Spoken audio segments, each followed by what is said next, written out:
Okay, good morning, everybody. And you are very welcome to IrisCon 2018, the Irish Cybercrime Conference.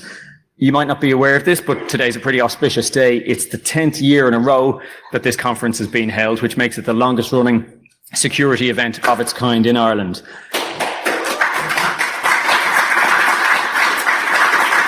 I've been at every single one, so I have to know. Where's my medal, Brian? I'll quickly introduce myself. My name's Gordon Smith. I used to be a technology journalist, but I'm better now. I'm going to be your host for the day, so I have the great pleasure and privilege of introducing the speakers.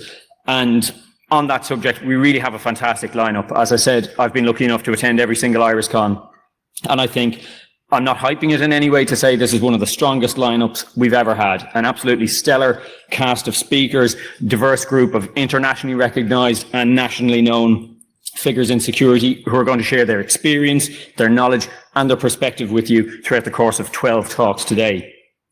Now, just to whet your appetite and give you a flavour of what to expect, you're going to hear about cybercrime trends, security awareness, advanced persistent security, lessons we can learn from the past and maybe how that can help us in the fight against cybercrime, the role of the Chief Information Security Officer, and how to help some of the most vulnerable users to stay safe online. All of that and loads more.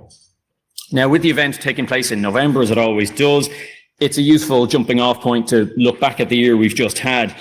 Thankfully, there's been no global event so far to compare, say, to WannaCry or NotPetya during 2017, but we are only in late November, so, 5 weeks left, there's still hope. That's not to say 2018 hasn't been busy. If you cast your minds back almost 12 months ago, the year started with a bang, courtesy of the Spectre and Meltdown vulnerabilities.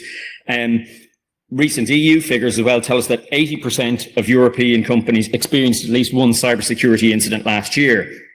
And security incidents across all industries rose by 38%, which was the biggest increase in 12 years.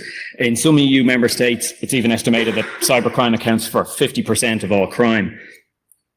And yet, there's still some work to do, some progress to be made. NTT Security released a report recently showing that 1/3 of companies said they would rather pay criminals ransomware than invest in more security. So to use a much abused Irish political phrase, a lot done, more to do. That's definitely true of data breaches. This year, we've seen some high-profile data breaches at some of the world's most popular and widely used social networks, and Google+. According to Jamal Doe, in the first half of this year, more than 4.5 billion records were compromised. That's a 133% increase on last year and a staggering 1,751% up on the first half of 2015, just 3.5 years ago. And if that's not scary enough, try this one as a figure. The total number of breached records equates to 291 every second. Did I hear somebody say GDPR? Actually, I should warn you, that's for anybody of a sensitive disposition, that's hopefully the only 4-letter word you're going to hear today. That gag, by the way, is my small contribution to sustainability because I recycled it from an earlier conference this year. GDPR truly is the gift that keeps on giving. Now, as well as the fantastic presentations you're going to be hearing right here in this room, we've also got Hack Era, the annual Capture the Flag event, which is taking place in the next room. And that's run by Iris Search, the Irish Honeynet project, and support from IBM X-Force. The teams will be competing against each other to see who'll be the first to exploit weaknesses in a system. And as always, we'll be revealing the winner of the event at the end of today's conference.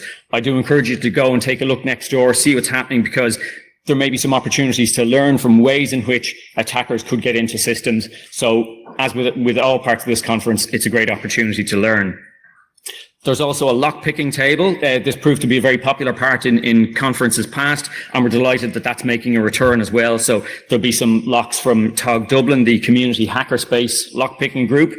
The organisers are encouraging you to swing by and maybe try some lock-picking out for yourself, see how that goes. Now, to the housekeeping rules, do please turn your phones to silent out of respect for the speakers. You can, of course, follow the conference, and we encourage you to do that. Comment on Twitter by all means using the hashtag IrisCon. You may also have noticed the video cameras as well. Cooper, as he did last year, is going to be recording all of the talks, so they will be available on YouTube within a short time frame after the conference. So if there's anything you'd like to recap on, that's definitely a really useful resource. It was great to be able to check back on those last year as well.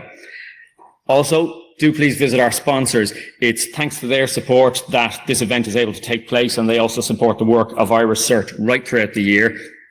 You'll have seen their stands out in the foyer, so do please, during the coffee breaks, show them your support, pay them a visit. I'll name them in alphabetical order. It's Amazon, BH Consulting, ComSec, the IE Domain Registry, Integrity 360, Salesforce, and Technology Ireland ICT SkillNet. So earlier this month, I was lucky enough to be at a presentation by Kieran Martin, the head of the UK National Cybersecurity Centre. And one of his comments really struck me. He talked about how it was important to de-glamorise cybersecurity and to replace fear-mongering with evidence-based risk assessment. Those words struck me as very appropriate in the run-up to this conference, because for the past 10 years, it's been doing exactly that. It's independent, fantastic speakers, and there's no vendor sales pitches masquerading as presentations. It truly is all killer, no filler.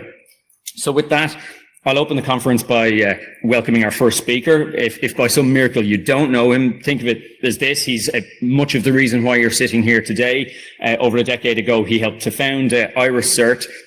He's one of Ireland's most respected and well-known information security professionals. And here to take us through a review of the year from the perspective of Iris, please welcome Brian Honan.